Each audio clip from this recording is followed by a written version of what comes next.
What's going on, y'all? Jake here from Flooded Marsh Flies. I got a little bit of a shrimp pattern for y'all today. Normally fish this for redfish, but I can see this working really well for sea trout or flounder. It's got a little bit of lead, a little bit of flash, some natural materials. That lead helps it get down, low tide, mid tide situation kind of thing. Wouldn't recommend fishing this during a flood unless you put a weed guard on it, but I could see it definitely working if the fish were hungry enough. Yeah, pretty good overall pattern, pretty easy tie. Let's get into it. Today I'm tying on a Mustad 34007 in a size 6, and I'm using UTC 140 in olive. Just going to go ahead and put my hook in the vise here. I'm actually going to start my thread, but don't do that. We're going to go ahead and put some lead wire on here instead. Just giving this a couple turns. See, I broke it off there, no big deal. I recommend using lead-free wire if you can find it. I'm just going to use up this lead wire, and then I'm definitely looking for some lead-free on the next spool.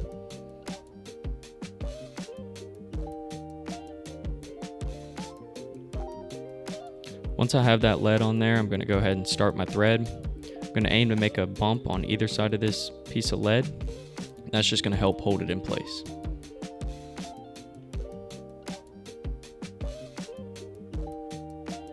Still getting used to this tripod setup in my lap. Gonna bump it a couple times. Hopefully I'll get used to it in the next couple weeks. You see I'm making a bump in front of it, and then I'm moving my thread right behind that piece of lead. Giving it a couple wraps over. Really trying to secure it. Gonna use a little bit of Loctite here too. Just a little glob on top. I'm gonna throw some some thread wraps on top of that as well.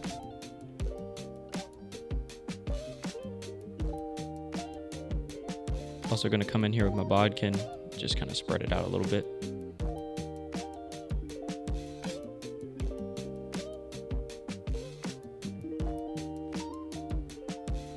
If you have too much excess, I definitely recommend using a paper towel or something else to wipe it up, but got pretty decent coverage here.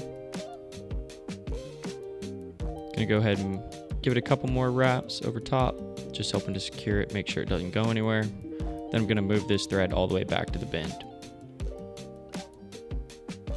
Gonna give this a second to dry. Next step here is gonna be to add some mono eyes. I've just taken 35-pound tests, burned a little ball in each end. Creates the perfect shrimp eye, especially for these smaller patterns. As I get bigger, I start to use different epoxies and such, but for these smaller patterns, I don't mind it. Just taking that piece, kind of crimp down the ends, make it a flat tie-in point. Just makes everything easier.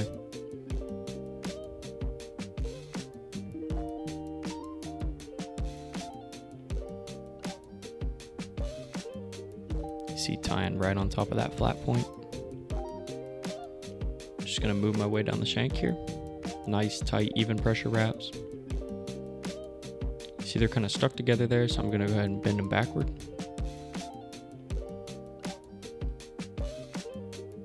Just kind of crimp that mono. It's going to help them stick out to the side. Also throwing some wraps underneath here. Just helps them stick up, makes them a little bit more secure.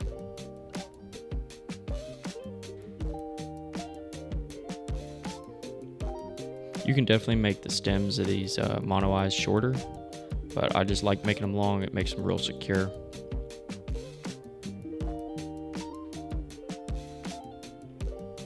Looking pretty good there. Gonna go ahead and add some of this angel hair in dark brown.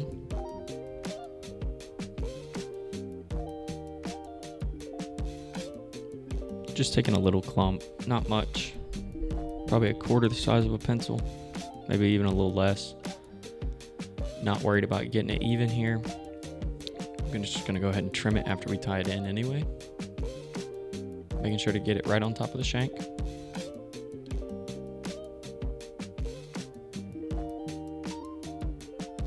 You can leave it a little long if you want. I'm gonna go ahead and trim it up here. Making sure to trim the tag.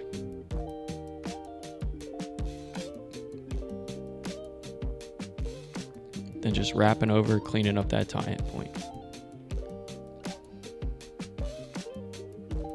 Next step is going to be to grab some of this fin Raccoon. This material is pretty funky. It's got a lot of underfur, pretty long regular fibers. Going to utilize those regular fibers. As you can see, that underfur is kind of orangey, but the long fibers are nice light tan. Going to go ahead and cut a little bit of the hide off here.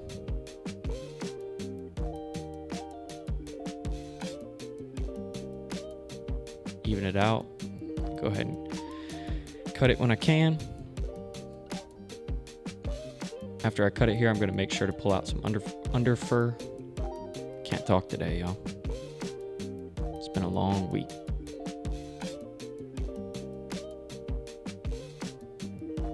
Once I've removed that underfur and I've got the fibers that I want, the nice long fibers, I'm just going to go ahead and attach those to the top of the shank, just like the angel hair. And if you don't have any of this Raccoon, you can definitely use some bucktail. I've done that before in the past too. It looks just about the same. Once again, cutting the tag free.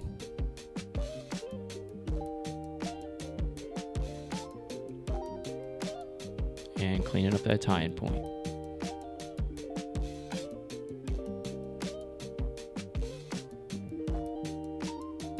Need to get a nice plain backdrop for y'all, so hopefully it focuses on the fly a little bit better. Next step here is going to be to add some Arctic Fox hair and tan. Gonna grab a decent sized clump of this, not too much, not too little, definitely more than both the angel hair and the Raccoon.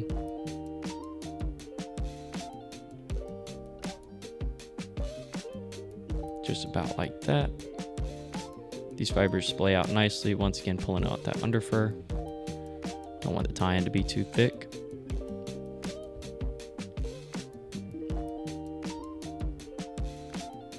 Once I have that about where I want it, I'm going to line it up with that angel hair. Go ahead and tie it down.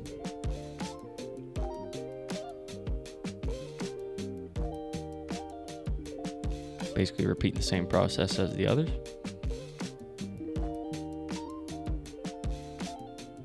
Making sure everything's nice and straight. Nothing's fouling up on that hook point. Pulling it, making sure it's not too loose. Gonna go ahead and cut off the tag here as close as I can get it.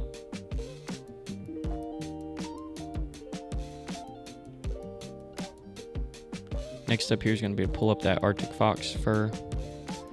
I like using a brown Sharpie. I'm just going to throw some bars on here. I think this just makes it look a little bit more shrimpy. You can add orange, blue, whatever you want. Or don't add it at all. I'm sure it works just as well. This is more of a fisherman's choice kind of thing.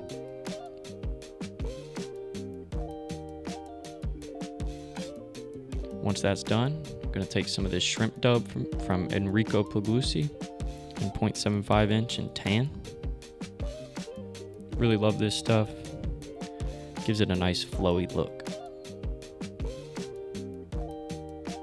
Making sure to tie this in real tight. Don't want it to pop out on you. Once I'm done, I'm going to go ahead and move my thread all the way to the hook eye. Start palmering this, wrapping it forward.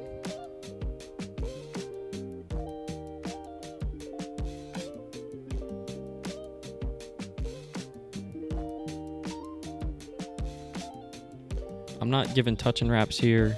Probably about 4 or 5 wraps on the body, just enough to fill it up, but you don't want it to be too dense. Tends to get waterlogged if so. You want to be careful around that lead. If you decided to add it, it can kind of slip off that bump. Going all the way to the hook eye. Once I'm done, I'm going to go ahead and tie it off. You can get a pretty clean tie-in point with this stuff. It's not too dense. Nice even pressure. Pulling pretty tight here. Couple wraps on top, couple wraps in front. Then cutting it as close as I can get it. Gonna go ahead and clean everything up here. This is the part where you'd add a weed guard if you want it. I'm gonna elect not to here. then just go ahead and whip finish. And you can leave this fly as is, but I'm going to go ahead and trim it up here in a second. You definitely want to make sure to pick some trapped fibers free with your bodkin.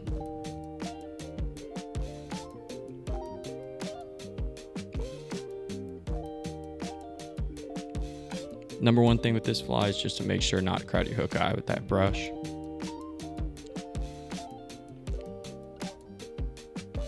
Like I said, just picking out some fibers with the bodkin.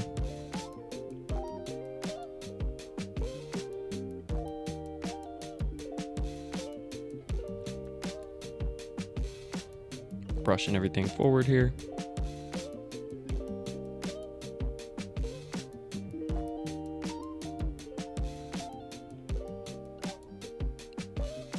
Looking pretty good. Now I went ahead and trimmed this up off camera, but I just cut a little bit off the body, top and bottom sides, just kind of slimmed it down, made a more even profile. If you've made it to this point in the video, I just want to thank you for watching. Really hope you tie this pattern. If you do, feel free to send it to me. I'd love to see it, especially if you catch a fish on it. Have a good one, y'all.